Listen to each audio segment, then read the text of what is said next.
Bonjour à tous, dans quelques instants je vous montre le résultat final, mais avant je vous pose la problématique. Sur un de mes sites je voudrais placer des boutons. Bouton vidéo, bouton email, bouton caddie, bouton réseau social, peu importe. Je me plonge dans les moteurs de recherche et je cherche justement des boutons gratuits. Je fais pas mal de recherches mais c'est relativement limité et on trouve toujours les mêmes boutons. Alors bien sûr, vous me connaissez maintenant, j'aimerais bien me démarquer, donc trouver des boutons qui soient originaux, qui soient gratuits bien sûr, et cerise sur le gâteau, ce serait génial si je pouvais avoir des boutons aux couleurs de mon logo. Et vous pensez bien que si je fais ce tuto, c'est que j'ai trouvé la solution. Bouton original gratuit aux couleurs de mon logo, je vous montre ça tout de suite, on fonce directement sur mon écran.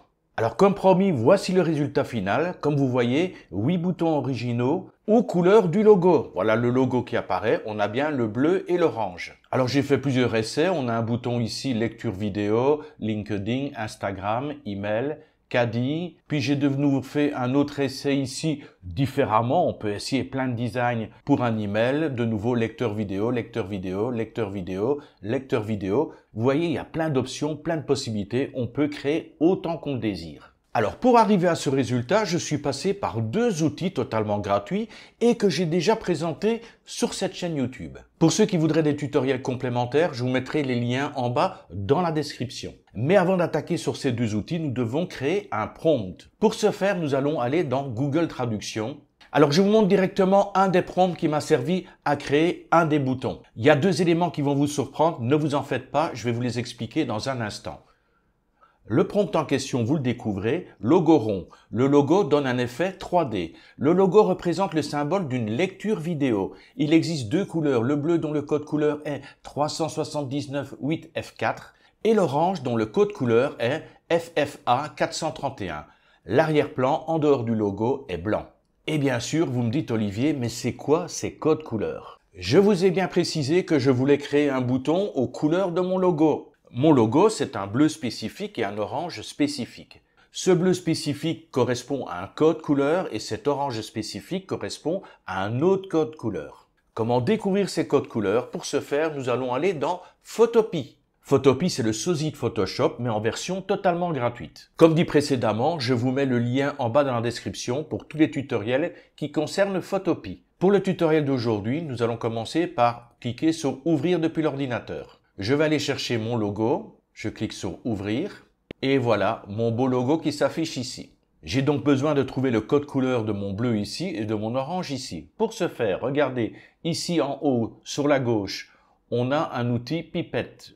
Je clique dessus, on a trois modes, vous sélectionnez le premier mode pipette. Une fois l'outil sélectionné, vous allez vers le logo. L'outil garde la forme de la flèche, arrangez-vous pour mettre la pointe de la flèche sur du bleu. Vous cliquez dessus. Et regardez ici en bas sur la gauche, dans le sélecteur de couleurs, automatiquement le bleu a été sélectionné. Je clique sur ce fameux bleu sélectionné, une nouvelle fenêtre s'ouvre, sélecteur de couleurs, et regardez ici en bas dans le sélecteur de couleurs, on a un code dièse, vous occupez pas du dièse, vous copiez juste le code qui est ici, 379.8F4.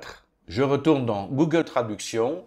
C'est bien le même code, le bleu dont le code couleur est 379.8F4. Je reviens sur Photopea, j'ai toujours mon outil pipette qui est sélectionné. Cette fois-ci, je vais sur l'orange, je clique sur l'orange, je retourne ici en bas à gauche sur le sélecteur de couleurs, je clique sur l'orange et je vérifie le code couleur FFA 431. Je retourne voir dans Google Traduction FFA 431. Parce qu'au niveau des couleurs, c'est vrai que des oranges, il y en a quantité, des bleus, il y en a quantité. Donc de cette manière, avec le code, on précise exactement la couleur qu'on veut. Je laisse Photopea de côté pour l'instant, mais on en aura encore besoin. Et maintenant, je sélectionne la traduction en anglais. C'est surtout pour ça qu'on a besoin de Google Traduction. C'est pour avoir la version anglaise de notre prompt en français. Généralement, les intelligences artificielles travaillent beaucoup mieux dès lors que les instructions sont données en anglais plutôt qu'en français. Donc, mon prompt ici a bien été traduit en anglais. Je clique sur le petit bouton, copier la traduction. Et maintenant, on va aller dans le deuxième outil que les habitués commencent à bien connaître, idéogramme. Nous avons la barre des prompts ici. Je clique droit de la souris et je vais coller mon prompt en anglais. Je vérifie les réglages. Magic Prompt sur automatique, c'est très bien. Le ratio au format carré, c'est exactement ça dont j'ai besoin également. et la visibilité est en public puisque vous êtes sur une version gratuite. Il vous suffit maintenant de cliquer sur Générer. Et voilà 4 boutons de lecture vidéo qui ont été générés par l'intelligence artificielle. Vous choisissez le ou les boutons qui vous plaisent le mieux. Je vais par exemple sélectionner le premier. Si vous n'êtes pas satisfait du résultat, n'hésitez pas à modifier vos prompts et à réessayer jusqu'au moment où vous trouvez effectivement ce que vous désirez. Je vais cliquer sur les 3 petits points ici et je clique sur Download. Je suis dans mes rushs numéro 3 et je vais l'appeler bouton tuto. Enregistrer. Je retourne maintenant sur Photopea. Je n'ai plus besoin de mon logo. Je clique sur Ouvrir depuis l'ordinateur. Je vais dans mes rushs numéro 3 et je vais retrouver mon bouton tuto. Il est là. Je le sélectionne. Je clique sur Ouvrir. Là, j'ai besoin de détourer un petit peu mon bouton. Pour ce faire, je monte ici dans Sélection et je prends l'outil Coupe magique. Je clique tout simplement sur ce bouton Coupe magique et je laisse faire. Et voilà, automatiquement, il m'a détouré, m'a enlevé tout le blanc. Là, j'ai encore un peu d'ombre. Pour l'instant, je vais cliquer sur OK. Je vais supprimer l'ombre qui est ici. Pour ce faire, je vais prendre la gomme. Je vais cliquer sur Gomme magique. Je vais cliquer sur la partie noire. Là, il m'a enlevé une petite partie que je voulais pas. Je vais annuler, édition annulée. Ou alors, je peux prendre la gomme normale. Je vais aller avec la loupe ici pour agrandir. Ça en verra un peu plus clair. Donc, je reprends ma gomme. Et là, je peux commencer à supprimer toute la partie qui ne me convient pas. N'hésitez pas à travailler avec une gomme beaucoup plus grande. Au final, c'est beaucoup plus facile d'enlever toutes les parties qui vous dérangent. Si vous connaissez Photopea, vous pouvez effectivement commencer à faire des petits aménagements pour encore améliorer votre bouton si vous le désirez. Mais je ne vais pas refaire des tutos complets là-dessus. On peut éventuellement améliorer un petit peu ici au niveau du réglage, la luminosité et le contraste. Voilà. Généralement, je monte à 40. C'est bon. Autre élément qui va vous servir également sur Photopea, c'est le recadrage.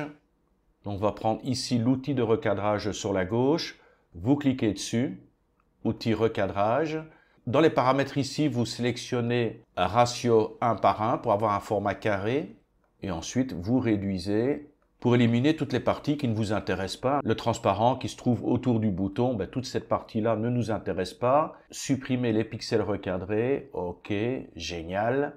Le bouton est un peu grand pour un site web, donc on va dans Images, taille de l'image, et je vais réduire la taille à 200 pixels. Voilà, 200 pixels de côté. OK. Et maintenant, il suffit de l'exporter. Fichier, exporter en tant que WebP. Vous lui donnez un nom. Je vais laisser bouton tuto pour l'instant. Largeur, hauteur 200 pixels. La qualité, je réduis à 69. Et on a un bouton qui au total fait 7,1 kg. C'est vraiment extrêmement léger. Je clique sur Enregistrer et je le mets dans mes rushs numéro 3. On peut retourner rapidement sur idéogramme. On a le prompt ici. Donc le logo représente le symbole d'une lecture vidéo, vidéo playback. Je peux virer par exemple vidéo playback et remplacer par email. Je garde les mêmes réglages, automatique, carré, public, générer.